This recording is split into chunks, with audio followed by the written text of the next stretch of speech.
Chapter 2, Part 2, The Pahlavi Language and Pazand. It has been already noticed, page 67, we are now in 78, that after the 5 centuries of obscurity and probable anarchy, which followed the death of Alexander, when we next meet with the vernacular language of Western Iran, it has assumed the form of Pahlavi, the name generally applied to the language of the inscriptions of the Sasanian dynasty, whether on rocks or coins.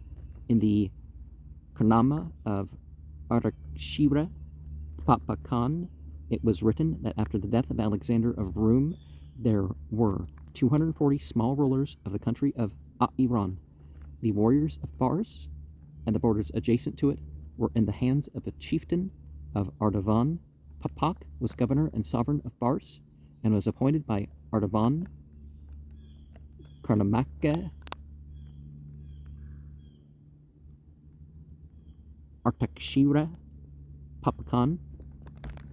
Various interpretations of the word Pahlavi have been proposed, and Quatil derives it from the Persian Pahlu, side, in which case Pahlavi would mean the frontier language, but although this opinion has been held by some scholars, it can hardly be correct, as it is difficult to imagine that a frontier language could have spread over a vast empire. It has also been connected with Pahlav, a hero, but the hero language is a very improbable designation, while a lot of languages and peoples were so named for this belief in superiority of their group. Native lexicographers have traced Pahlavi to the name Pahlav of a town and province. That it was not the language of a town only is evident from Ferdowsi's statements that the Pahlavi traditions were preserved by the Dehgan, village chief. It may have been the language of a province, but the province of Pahlav is said to have included Isfahan, Ra'i, Hamadan, Nihavan, and Adar Ba'ijan, and must have comprised the ancient Media. But that country is never called Pahlav by Persian and Arab historians. Quatremir was of opinion that Pahlav was identical with the province Parthia mentioned by the Greeks. He shows by reference to Armenian authors that Pahlav was a royal title of the Arsacidians, as the Parthians regarded themselves as the most warlike people of the Orient. It is not surprising that Pahlav and Pahlavan in Persian and Palhav are Pahlav and Pahlavig are Palhavig in Armenian became appellations for a warrior. The name thus lost its national meaning altogether and became only a title for bold champions of old. It spread beyond the frontiers of Iran, eastwards to India, where we find the Pahlavas mentioned as a mighty foreign nation in the Ramayana, Mahabharata, and the Laws of Manu, and we can only understand them to have been the Persians. Regarding the origin of the word, we may compare it with Pahlum, excellent, but cannot derive it therefrom. Now, if we look at the whole side, so we could say it's this for the side sources. So the old and young Avesta themselves, but the main Comet language,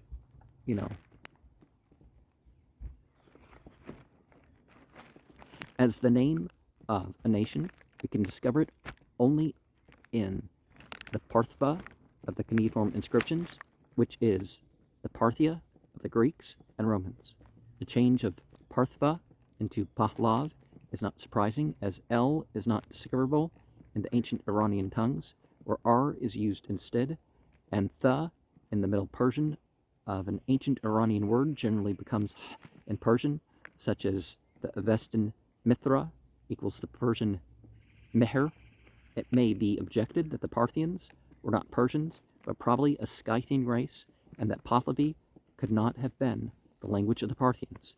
This objection, however, will not hold good when we consider that the Parthians were the actual rulers of Persia for nearly 500 years and made themselves respected and famous everywhere by their fierce and successful contests with the mightiest nation of the ancient world, the Romans.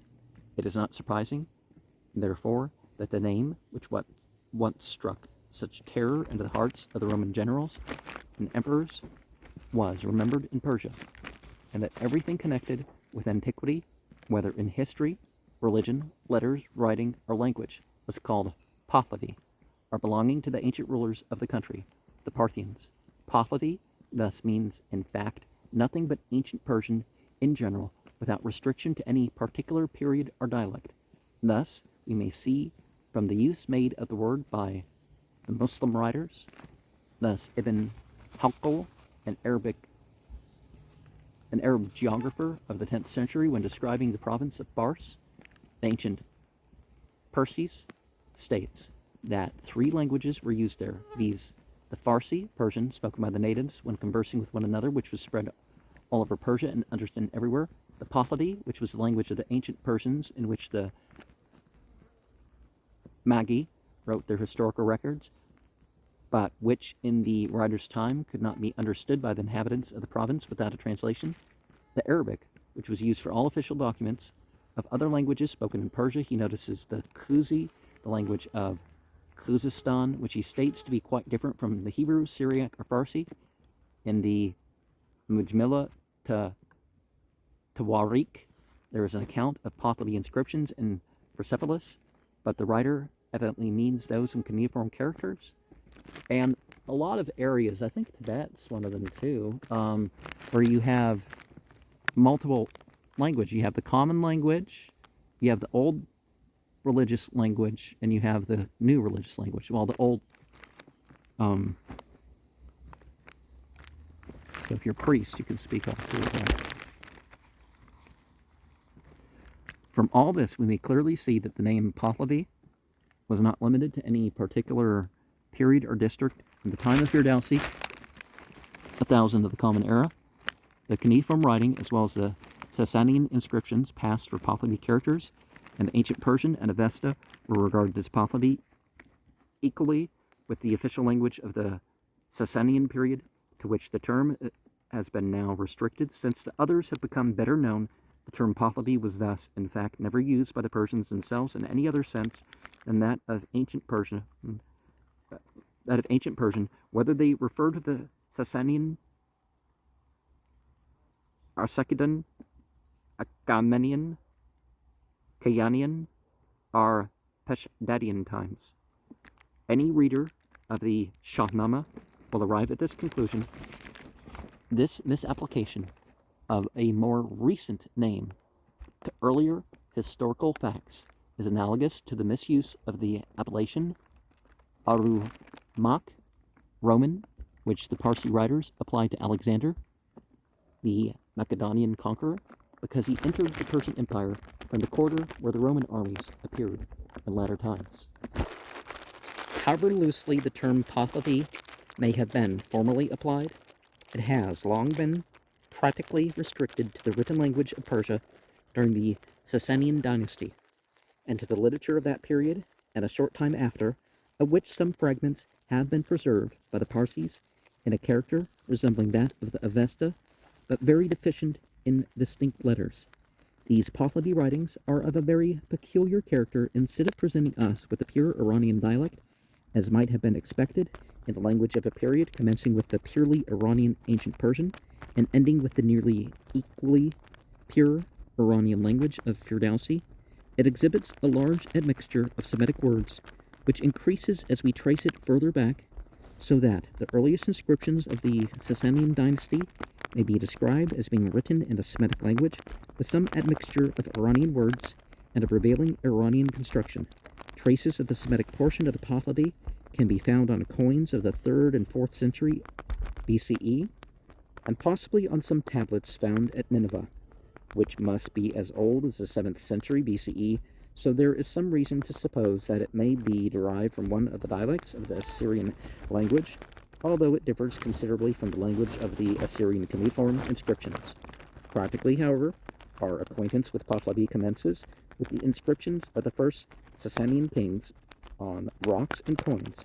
Since the Muslim conquest of Persia, the language has become greatly mixed with Semitic words from the Arabic, but this Semitic admixture is of a totally different character to that we find in Pahlavi. The Arabic element in modern Persian consists chiefly of substantives and adjectives referring to religion, literature, or science. Few particles or verbs have been adopted, except when whole phrases have been borrowed. In fact, the Arabic words, although very numerous, are evidently borrowed from a foreign language. The Semitic element in Pahlavi writings, on the contrary, comprises nearly all kinds of words which are not Arabic in modern Persian. Almost all pronouns, prepositions, conjunctions, and common verbs, many adverbs and substantives in frequent use, the first 10 numerals, but very few adjectives, are Semitic, while nearly every Arabic word in modern Persian would be represented by an Iranian one in Pahlavi writings. It is optional, however, to use Iranian equivalents for any of these Semitic words when writing Pahlavi, but these equivalents are rarely used for some of the pronouns, prepositions, and conjunctions, so rarely indeed that the orthography of a few of them is uncertain. Notwithstanding the Semitic appearance of the written Pahlavi, we find that all traces of Semitic inflections have disappeared except in a few of the earliest Sasanian inscriptions, written in a peculiar character and dialect called Chaldao Pahlavi, in which the Chaldee plural suffix in is still often used, as in Malkin Malka, King of Kings, instead of Malkan Malka. In the ordinary Sasanian Pahlavi inscriptions of the same age, where the Iranian plural suffix on is used, besides this Iranian suffix to nouns, we find the verbs appearing in one unchangeable Semitic form, to which is added certain Iranian suffixes, except in the earliest inscriptions in Sasanian Pahlavi, where these suffixes are wanting. In addition to these indications of Iranian grammar, we also find a prevailing Iranian construction in the sentences as much in the older inscriptions as in the later writings.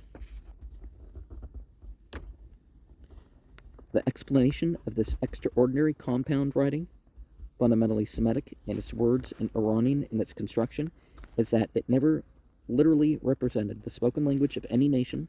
The Iranians must have inherited the writing from a Semitic people, and although they were acquainted with the separate sounds of each of the letters, they preferred transferring the Semitic words bodily so as to represent the same ideas in their own Iranian language, and each Semitic word so transferred was merely an ideogram and would be read with the sound of the corresponding Iranian word, without reference to the sounds of the letters composing it.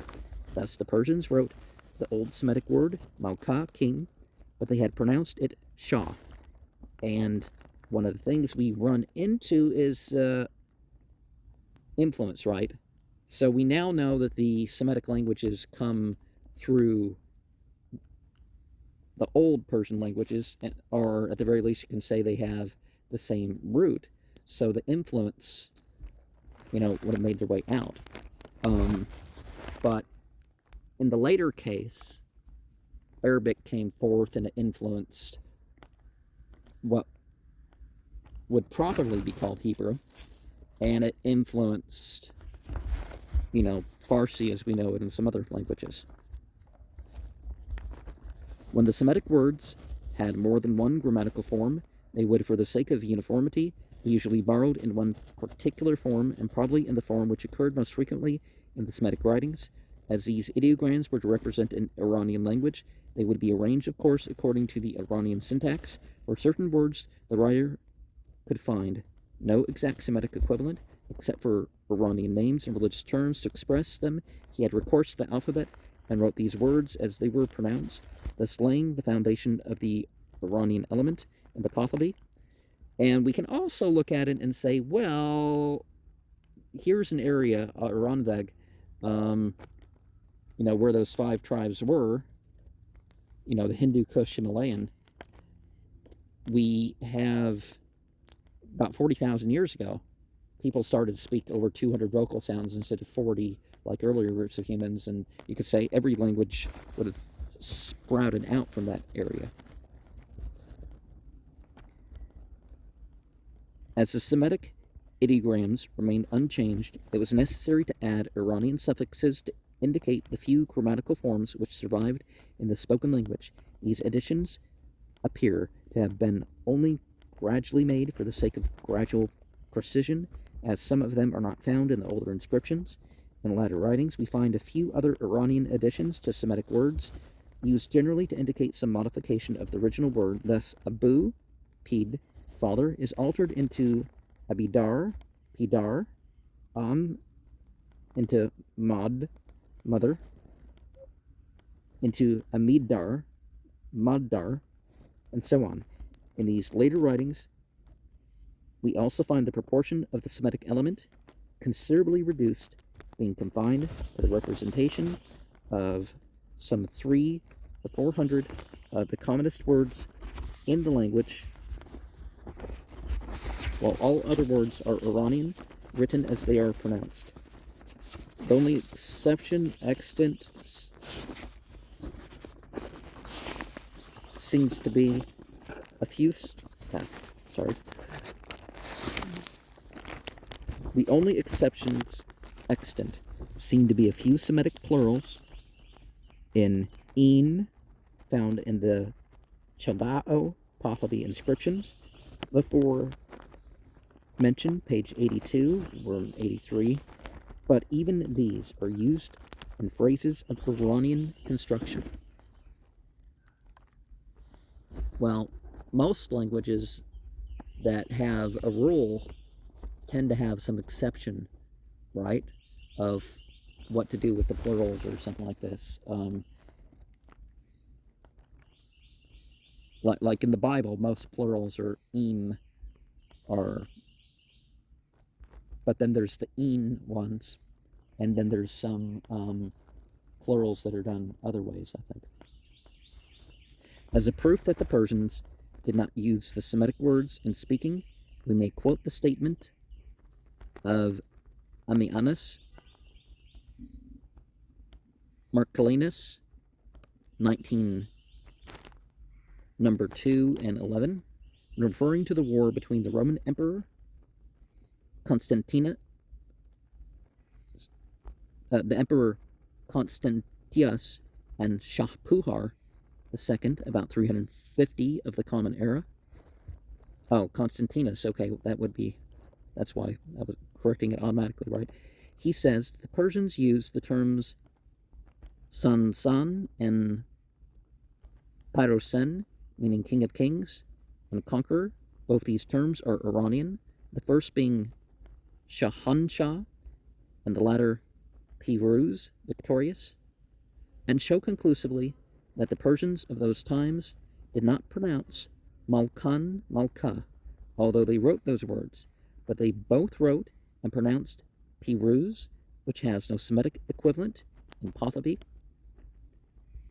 More than 4 centuries later, Ibn Muqaffa, a Muslim writer of the latter half of the 8th century, states that the Persians possess a kind of spelling which they call Zavarish. They write by it the characters connected as well as separated, and it consists of about 1,000 words, which are put together in order to distinguish those which have the same meaning. For instance, if somebody intends to write Gosht, that is Lakham, meat in Arabic. Isn't it just Laham? He writes Bisra, but reads Gosht. And if somebody intends to write Naan, that is Khubz, bread in Arabic, he writes Lahma, but reads Naan. And in this manner, they treat all words that they intend to write. Well, the Yazidi have a particular bread they call naan, which you only have a little bit of yeast and a little bit of salt and everything else, just flour. And in this manner, they treat all words that they intend to write. Only things which do not require such a change are written just as they are pronounced. It appears from this that the Persians of the 8th century did exactly as a Parsi priest would do at the present time. When they came to a Semitic word or reading Pahlavi, they pronounced its Persian equivalent, so that their reading was entirely Persian. Although the writing was an odd mixture of Semitic, Persian, and hybrid words, it was always optional to write the Persian word instead of its Semitic equivalent, and it was only necessary to make this the rule, instead of the exception, to convert the old Pahlavi into pure Persian. This final step became compulsory when the Persians adopted a new alphabet with which the old Semitic ideograms would not amalgamate, but which facilitated the adoption of Arabic words introduced by the Muslim conquerors. Hence, the sudden change from Pahlavi to modern Persian was rather a change in writing than an alteration in speaking. The spoken language changed, but slowly, by the gradual adoption of Arabic words and phrases, as may be seen from a comparison of the language of Firdausi with that of recent Persian writers. And what, they have a P and a CH? Aren't there another couple letters in Farsi that they don't have in Arabic? I should learn how to read Farsi if it's so easy to do.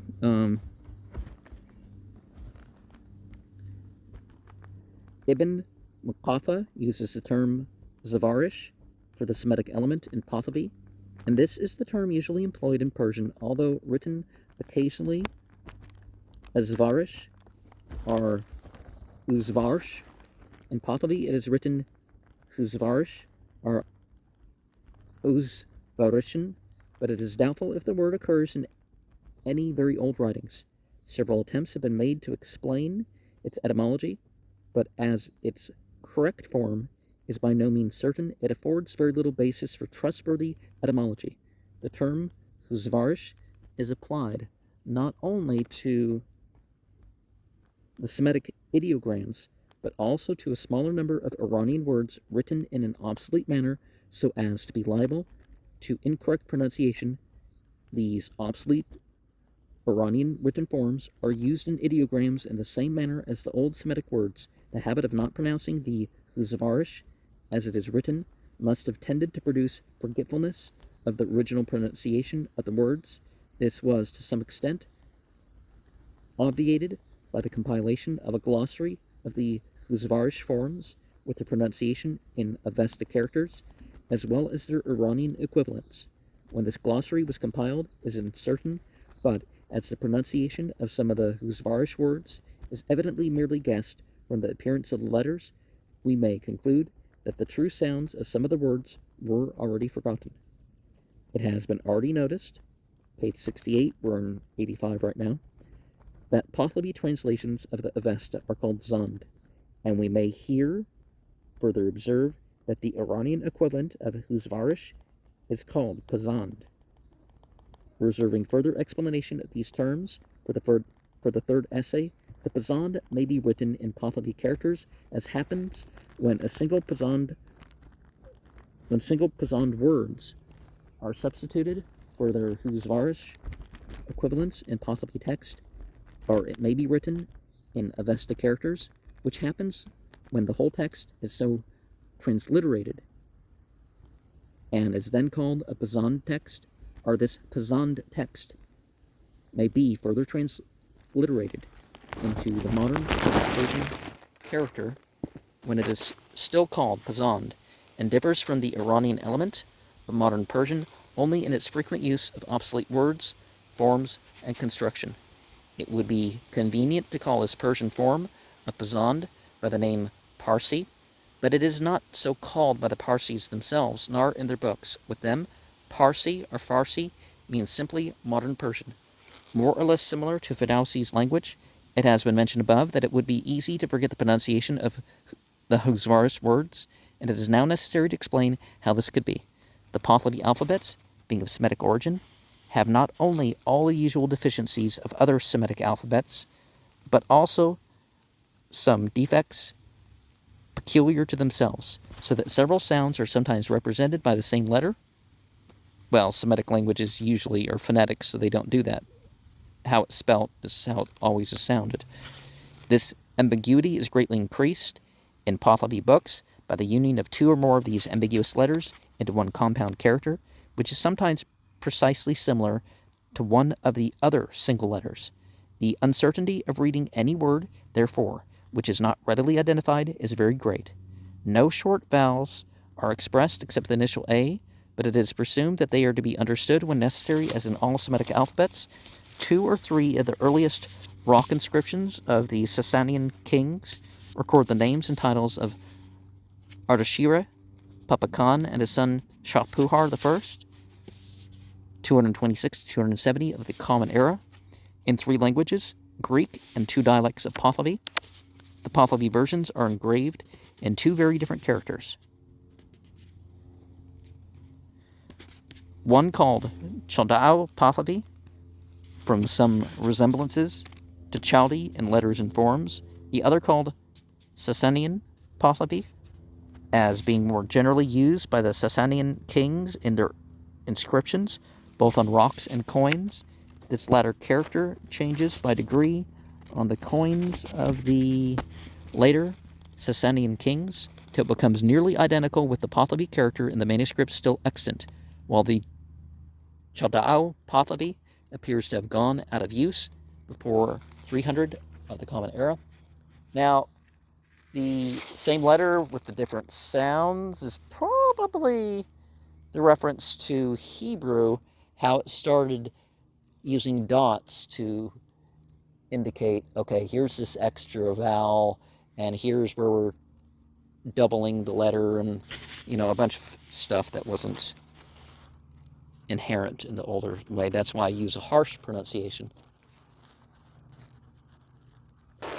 Because I want to keep it true to the period in which things were written down, or if I can, to when they were revealed, but, 2 more inscriptions of greater length are engraved in both of these Pahlavi dialects, but without any Greek translation. Of one of these inscriptions, only a few fragments are yet known, but the other is complete, and we may take it as a specimen of the Pahlavi writings of the early Sasanian times, as it refers to King Shapuhar I, 240 to 270 of the Common Era. This inscription is engraved on 2 separate tablets, one for each dialect, cut on the rock wall at the entrance of a cave near the village of Hajiabad, not far from the ruins of Persepolis. Copies of the 2 versions were published by Westergaard at the end, page 83 and 84, of his lithographed edition of the text of the Bundahish, plaster casts of the whole of the Chaldao Pahlavi, and of the first 6 lines of the Sasanian Pahlavi version are preserved in the British Museum and elsewhere, and a photograph from one set of these casts was published by Thomas in the Journal of the Royal Asiatic Society, New Series, Volume 2. From a comparison of these copies with the photograph, we obtain the following text, the words of one version being placed immediately below those of the other for the sake of convenient comparison, and short vowels being introduced where they seem necessary. And to that extent, I would, read them one at a time. So, in the first one, the syllable mon is represented by a single letter in both characters, which evidently corresponds with the common Pahlavi termination mon, as we find it here in the common Pahlavi words. Zenman is denman, barman, ragoman, valman, tumman, homan, lanman, and yadman, as well as in the uncommon forms kadmatman, atarman, panman. In Tamman, the syllable man corresponds to man in Chaldee, but in other words, we must suppose it to represent an original van, va'in, or an. Remember, Chaldee relates to the term the Kushti, so Chaldee was, not its own designation. But they did the sacred thread ceremony, which we'll talk about further. Thomas reads the letter E, because it resembles E in some old alphabets. For a similar reason, Andreas reads it ah. Thomas points out the correspondence of barman in one dialect of our text with bari in the other. Andreas points to a similar correspondence of yadman with yada. He also shows that the reading ah overcomes many etymological difficulties. We adhere to the traditional man on the authority of the Chaldee taman, and because we do not see why there should be a sound ah in the alphabet. So the Sasanian Pahlavi. Tagalahi zanman limas dayasan bagi shapuhari malkan malka airan ganiran minno chetri minyaztan barman mazdayasan bagi artak Shatar Malkan Malka Airan Minno Chetri Minyaztan Napi Bagi Papaki Malka Afan Amat Zanman Kitaya Shaditun Adinan Levini Shadradaran Vabarbitan Vavacharkan Vazatan Sharitun Afan Ragalman Pavan Zanman Diki Hanketun Afan Kitaya Lechaduzak Chitak bara ramitun bara valman vayak aik ketaya ramitun taman vayak zak argun la yevun aik hat chitak chiti homan arin biruni patyak yevun Homan nakar lanman framat minno chitaki aurundari chiti minno yadman ketab homan zak ragalman pavan zanman diki ayu hankatun vakiteya valzuk Chitaki ayu shaditun akar minno kitaya valzak chitak ramitun valman yadman ketab. And in the Chaldao Pahlavi, that same would be Karzavani Zanman Limazdayasan Allaha Shahi Puhari Malkin Malka Aryan Va Anaryan Mino Shihar Minyaztan Bari Mazdayazan Allaha Artakshatar Malkin Malka Aryan Minoshihar Minyaztan Puhari Puharbag Papak Malka Va'amat Lanzanman Khirereya Shandit Qadmatman Kshatra Darin Barbitan Raban Va'azatan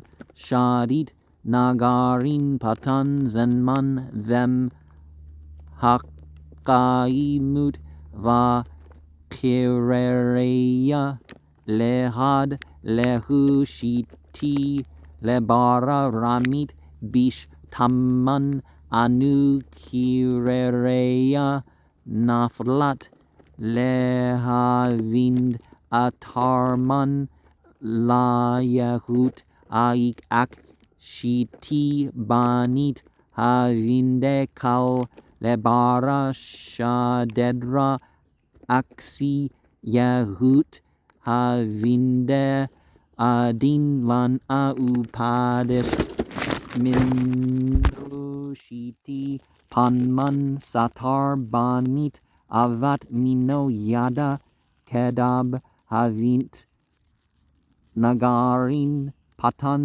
zenman zem heap hakka imud vakureya kalhu shiti heap shadyu mino kureya kalhu shiti yamzud lehup yada kedab havind. Andreas reads the word Lachad as the H is peculiarly formed and may perhaps represent the letter Tzade or Ch in Pahlavi. Well, that TZ or TS is a Ch. You know, because we had Lachadu and Lahad. And a few words in this inscription are not quite intelligible, but by comparing one version with the other, which corresponds closely in all but 2 or 3 phrases, we can arrive at the meaning of most of the obscure passages and translate as follows. This is an edict of me, the Mazda worshipping divine being, Shah Puhar, king of the kings of Iran and non-Iran, of spiritual origin from God, son of the Mazda worshipping divine being, Ardashir, king of the kings of Iran, of spiritual origin from God, grandson of the divine being, Papak, the king, divinely sanctioned, right? It's not, they're not calling themselves a god, are they? And when this arrow was shot by us, then it was shot by us in the presence of the satraps, grandees, magnates, and nobles, and the arrow, the form of the word is plural, but probably for the singular. And our feet were set in this cave, and the arrow was shot out by us towards that target. But there, where the arrow would have dropped, was no place for it. Where if a target was constructed, then the arrow would have been manifest outside. Then we ordered, a spirit target is constructed in front, thus a spirit hand has written, set not the feet in this cave, and shoot not an arrow at that target. After the spirit arrow shot at that target, the hand has written that. So the arrow, you know, in parentheses, and for it in parentheses, so that wasn't directly translated from the text, but, you know, to make it intelligible. So they would use sympathetic magic, just like we see the cave drawings, that there would be hunting and stuff. Comparing the 2 versions of this inscription with the Pahlavi of the manuscripts, it will be noticed that though the Chaldao Pahlavi differs most, it still corresponds with the manuscripts to the extent of about 1/3 of the words, amongst which the preposition kal to at explains the manuscript gal, which has been often read gan or gu, and is used either for vol or volman. The construction of the Chaldao Pahlavi resembles generally that of the manuscript Pahlavi, but it does not suffix the pronoun to the initial conjunction or adverb in each phrase, which is a peculiarity of Pahlavi as compared with modern Persian. Furthermore, the Chaldao Pahlavi has begun to use Iranian terminations to Semitic verbs, as T in Hakka Imut, Yahut,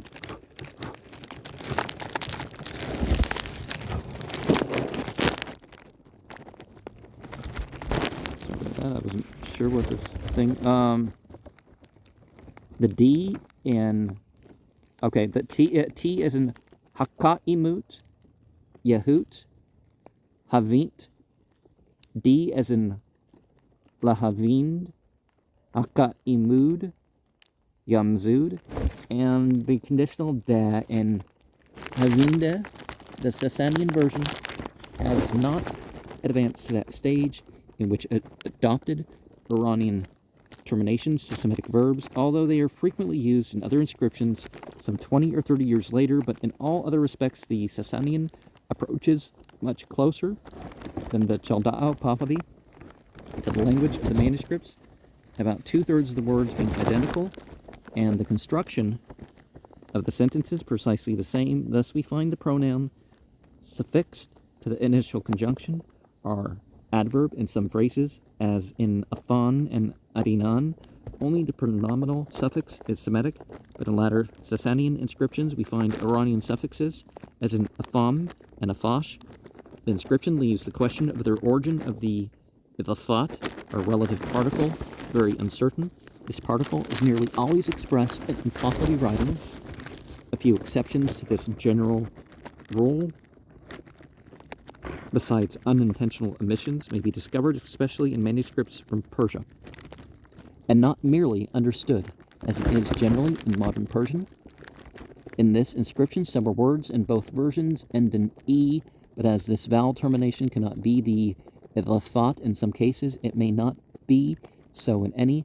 Thus in the Sasanian version, in the final E may be in idafat, in Bagi, Shahpuhari, Napi, Papaki, Lavini, and possibly in Chitri, but it cannot be so in Diki, Biruni, and Chitaki, and in idafat is wanting after Malka, Barman, Artakshatar, and Lachadu.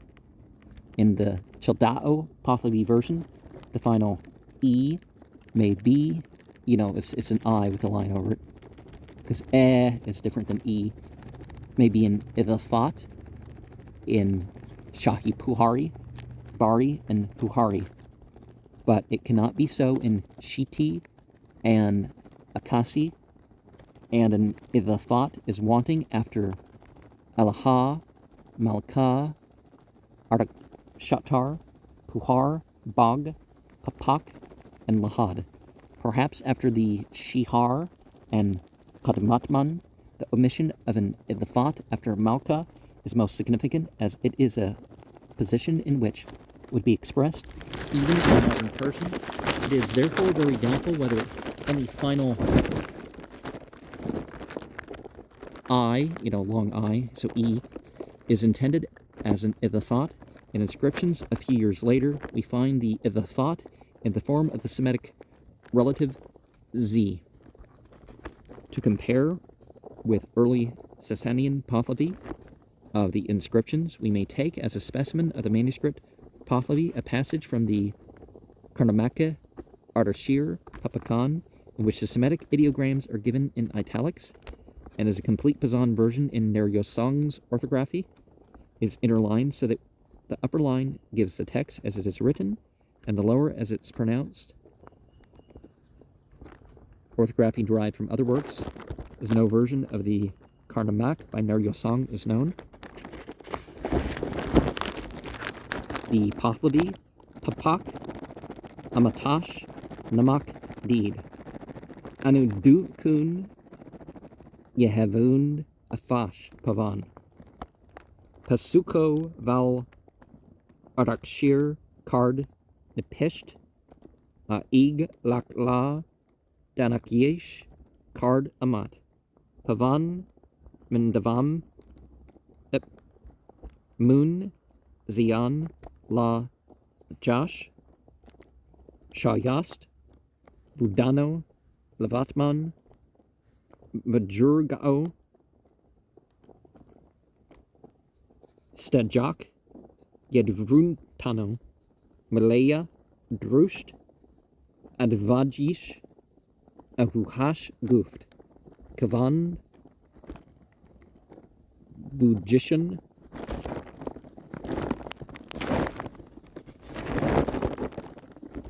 Yamalalun, Pavan, Padik, Mandak, Angar, Maman, Vanakan, Guft, Yakavi Muned,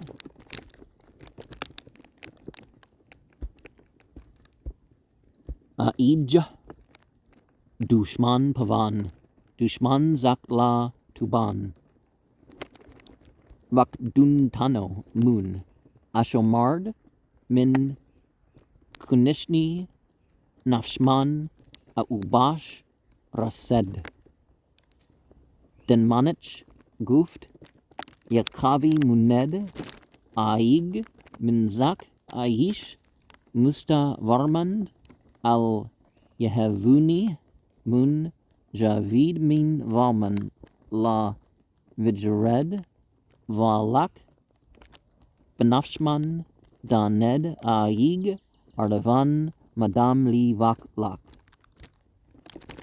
Madame Li Valak Va Kabadan Anshutai Dengahan Tavan Tanu Va Kaya Va Chabun Va Kvastak Kamkartar Prakshai Ayato Va Kavanaich Andarji Leval Lak Danman Shakhtar Aig Kadu Kanaki Va Farman Burdar Vaduna Nafshman Tanu Vars Val Auben Budi Al Avaspar. So Padik Manak is a doubtful word, and Pashamani is merely a guest. And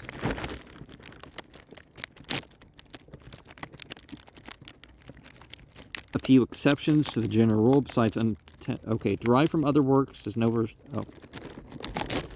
We don't have all the notes here. The Pazand for this is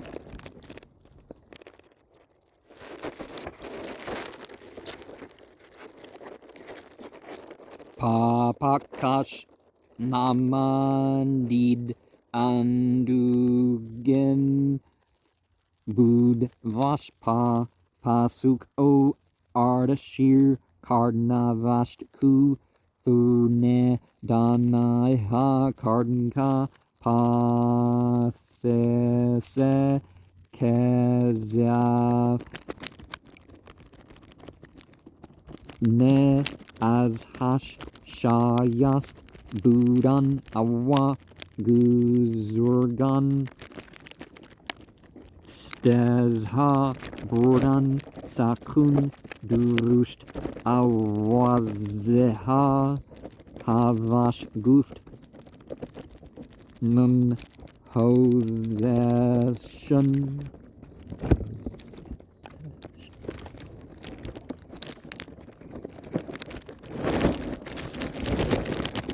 Gopa Pashamani Angar She Danaga Guft Ested Kudushman Padushman Anetua Griftan Ke Ashomard Z Kunashne Kesh Havash Rased Incha Guft Ested Ku Ez Akas Mustavarmad Ma Bashke Jad Ez Oe Neguzared Uthokad Dana Eku Ardavan Awar Men Utho Uvasan Mardum E Andargeha Pa Tan Ujan Ukir Ukasta Kamkartar Padisha Hast Ununcha Andarze Men Otho in Saktarku Ugana Ugana U Farma Brodar Kun Keshtan Vars O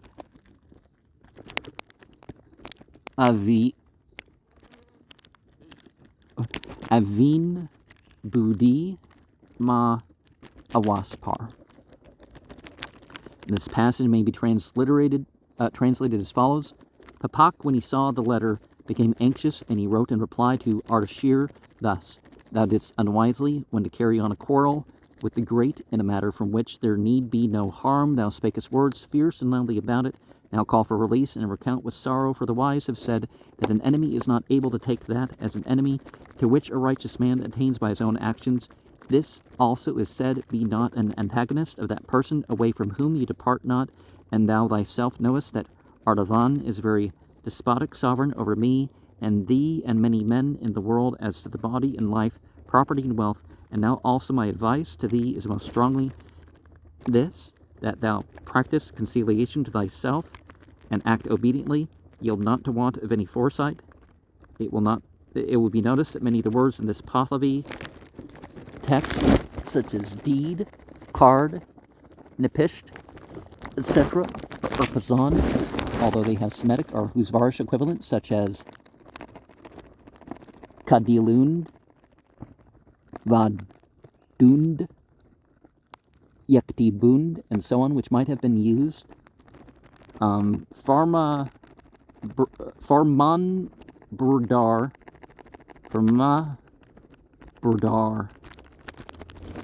So in all manuscripts, but the text is either corrupt or the construction is peculiar. And Daned, Danae, plural used for the singular. And Moon, Ke. All manuscripts have Cardano, Min, and no doubt some old copyist has read Vaduntano is Cardon instead of the Vakduntano is Grifton, there being no difference between these words in the Pahlavi writing.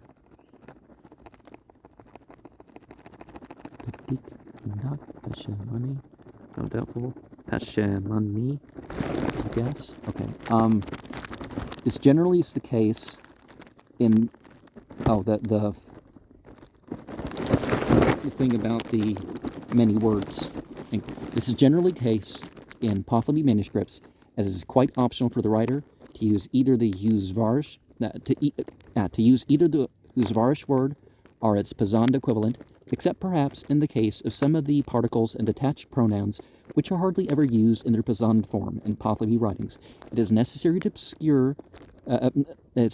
observe that the portion of Huzvarish words in a manuscript is no criterion of its age, but merely an indication of the style of its writer, for it is not unusual for a manuscript of yesterday to contain more Huzvarish than one of the same text written 500 years ago, although sometimes the case is reversed. The reason for this uncertain use of Huzvarish is obvious. The copyist either knows the text by heart or reads it from a manuscript, but in either case he repeats it to himself in Pazand, so that he has nothing but frequent reference to the original to guide him in the choice between Huzvarish and Pazand modes of writing, and for want of frequent reference he will often substitute one for the other, or even use a wrong equivalent if he does not quite understand his text, when there are two Huzvarish forms with nearly the same Pazand, or when he has misread a Huzvarish form which has two meanings. Thus we often find that the Huzvarish Amat, when compounded with Moon,